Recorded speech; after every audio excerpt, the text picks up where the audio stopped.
یہ ہے کہ انسان دوسرے انسانوں سے فیاضی اور نرم مزاجی سے پیش آئے۔ تو کتنی خوبصورت باتیں ہیں، اگر انہی پر عمل ہو جائے تو ہمارا معاشرہ رنگین ہو جائے، حسین ہو جائے۔ بسم اللہ الرحمن الرحیم۔ عظیم اسلامی روحانی اسکالر حضرت شیخ سعدی شیرازی رحمہ اللہ تعالی آپ کی تعلیمات میں سے آپ کی ایک معروف کتاب کریمہ سعدی کا درس کا سلسلہ جاری ہے۔ آج ہم جو سعدی رحمۃ اللہ علیہ کی بارگاہ سے موتی چن کے آپ حضرات کے دامن میں ڈالنا چاہتے ہیں، اس کا عنوان ہے کرم۔ کرم کا مطلب ہے لطف، یعنی مہربانی اور لوگوں کے ساتھ اچھا سلوک کرنا۔ سخاوت بھی اس کے معنی میں آ جائے گا، نرم مزاجی بھی آ جائے گی۔ تو اب دیکھنا یہ چاہتے ہیں کہ سعدی یہ قرآن و سنت کی روشنی میں کرم کے حوالے سے ہمیں کیسے گائیڈ کرتے ہیں۔ تو وہ فرماتے ہیں، دلا ہر کے بنیاد خانے کرم۔ وہ اپنے آپ کو ہی مخاطب کرتے ہیں، یہ عاجزی ہے۔ اور دیکھیں صوفیاء کرام کا انداز کہ ان کو پڑھ کے، ان کے ساتھ بیٹھ کے، ان کی صحبت سے انسان میں کیسے کیسے کمالات آتے ہیں۔ تو وہ تربیت اور لوگوں کو دینا چاہتے ہیں، لیکن مخاطب اپنے آپ کو ہیں۔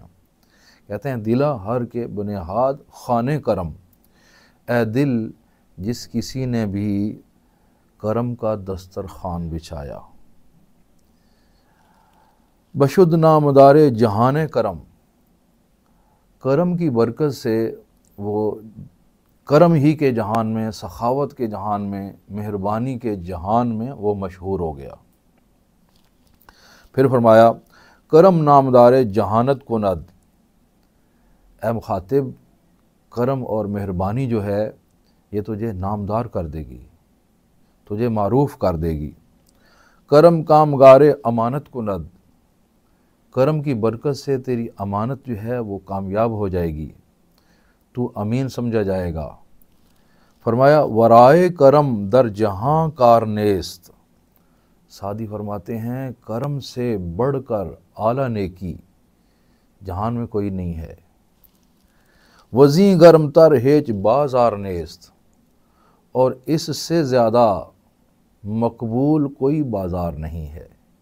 یعنی جو کسی کے ساتھ اچھے اخلاق کے ساتھ، اچھے برتاؤ سے پیش آنا ہے، اس سے بڑا کوئی مقبول اور معروف بازار بھی نہیں ہے۔ کرم مایہ شادمانی بود، کرم خوشی کا سرمایہ ہے۔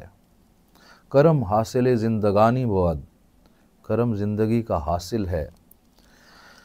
فرماتے ہیں دل عالم از کرم تازہ دار، اے مخاطب ایک جہان کے دل کو کرم و مہربانی و لطف سے تازہ رکھ۔ جہاں راز بخشش پر آوازہ دار، اور سارے جہان کو مہربانیوں سے پکارتا ہوا کہ مہربان ہے فلاں شخص، کریم ہے فلاں شخص، یہ آواز آنی چاہیے، اس کی شہرت ہونی چاہیے۔ مہربانیوں سے جہان کو مشہور رکھ، معروف رکھ۔ ہمہ وقت شو در کرم مستقیم، ہر وقت کرم میں اپنے آپ کو ثابت قدم رکھ۔ اور آخری جو ان کا جملہ ہے اس میں ساری جان ہے کہ ہست آفرینندۂ جاں کریم۔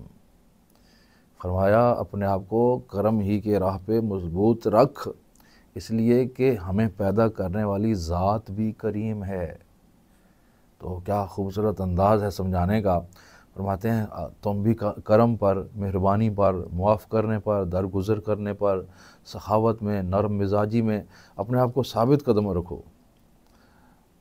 آئیں گے ایسے شعلے اور ایسی لہریں کہ آپ چاہیں گے کہ اب میں اپنا صبر کا سلسلہ توڑ دوں، لیکن وہ کہتے ہیں نہیں، ثابت قدم رہنا ہے، کیونکہ ہمیں پیدا کرنے والا بھی تو کریم ہے۔ کہ اس نے جن کو پیدا کیا وہ کتنے ہیں جو اسی کی نافرمانی کرتے ہیں، اسی کے سرکش ہو گئے ہیں، اس کے باوجود ان کو دیتا جا رہا ہے، ان کو نوازتا جا رہا ہے۔ کرم کیا ہوتا ہے؟ بغیر کسی بدلے کے کسی کو عطا کرنا۔ تو معلوم ہوا کہ ہم چاہتے ہیں، ہمارا معاشرہ جو ہے وہ چاہتا ہے ہمارے ساتھ کوئی مہربانی کرے، ہم بھی کریں۔ اسے کرم نہیں کہتے۔ کرم کیا ہے؟ کرم یہ ہے کہ کوئی کچھ نہ دے اور آپ اسے دیں۔ تو شیخ سعدی رحمۃ اللہ علیہ نے یہاں پہ ہمیں بہت سارے اسباق کرم کے حوالہ سے، مہربانی کے حوالہ سے عطا فرمائے ہیں۔ وہ فرماتے ہیں اس دنیا میں کرم اور احسان، فیاضی اور مہربانی سے بڑھ کر کوئی کام نہیں ہے، اور باقی سب مشغلے، مقاصد اور دولتیں، منصب عارضی ہیں۔ اصل نام، اصل مشن، اصل نیکی یہ ہے کہ انسان دوسرے انسانوں سے فیاضی اور نرم مزاجی سے پیش آئے۔ تو کتنی خوبصورت باتیں ہیں، اگر انہی پر عمل ہو جائے تو ہمارا معاشرہ رنگین ہو جائے، حسین ہو جائے۔ دنیا کی منڈیاں، وہاں کے مال و دولت اور شہرت و طاقت کے بازار ٹھنڈے پڑ جاتے ہیں، لیکن احسان اور نیکی کا بازار ہمیشہ گرم اور مقبول تر رہتا ہے۔ یہ اشعار ہمیں سکھاتے ہیں کہ کرم صرف اخلاق ہی نہیں بلکہ زندگی کا حاصل ہے۔ یہ صفت نہ صرف دلوں کو تازگی دیتی ہے بلکہ پوری دنیا کو خوبصورت بنا دیتی ہے۔ ہم بھول چکے ہیں کہ کرم ہمارے پیدا کرنے والے پروردگار کی پسندیدہ صفت ہے۔ سعدی شیرازی کے اشعار بتاتے ہیں کہ صفت کرم بڑی عظمت والی صفت ہے۔ کرم خوشی کا ذریعہ، زندگی کا حاصل، دلوں کو تازگی بخشنے والی صفت ہے، اپنے موصوف کو شہرت سے مالا مال کر دینے والی صفت ہے۔ جو شخص ہمیشہ کرم کو اپناتا ہے وہ یقیناً اپنے رب کی صفت کو اپناتا ہے، کیونکہ اللہ خود سب سے بڑا کریم ہے۔ سعدی کے ان اشعار کو ہم اپنے انداز میں پیش کریں گے کہ اس میں لطف آتا ہے، تو اپنے روح کے روحانی انتظام کے لیے آپ بھی سماعت فرمائیے۔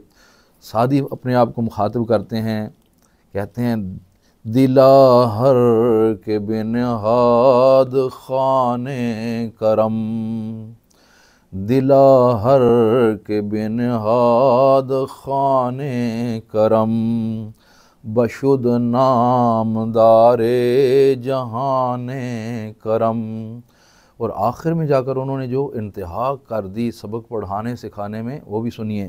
فرماتے ہیں ہما وقت شودر کرم مستقیم، ہما وقت شودر کرم مستقیم، کہ ہست آفرینندہ جاں کریم۔